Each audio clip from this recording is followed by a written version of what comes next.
تفتكر ايه هي اكبر نتيجة في تاريخ الكورة؟ ومن كبر النتيجة دي هتقول ان مستحيل ده يكون ماتش عادي، لان مستحيل فريق يكسب الفريق التاني 149 صفر.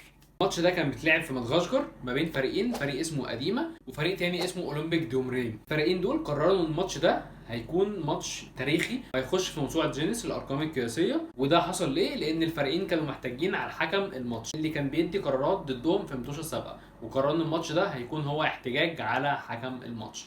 كان بيحصل ان الفريق اللي خسر 149 صفر كان بياخد الكرة اول ما يسنتر ويرجع يجيب جون في نفسه، ويسنتر تاني ويرجع يجيب جون في نفسه. بعد الماتش مدرب الفريق الخسران اتوقف لمدة 3 سنين، هو واربع لعيبة من الفريق بتاعه، وبقية الفريقين خدوا كل واحد فيهم انذار، وحكم الماتش ما حصلوش اي حاجة. وده كان اكبر نتيجة في تاريخ الكورة. انزلك كل يوم معلومات غريبة عن الكورة، فلو بتحب المحتوى ده ما تنساش تعمل لي فولو.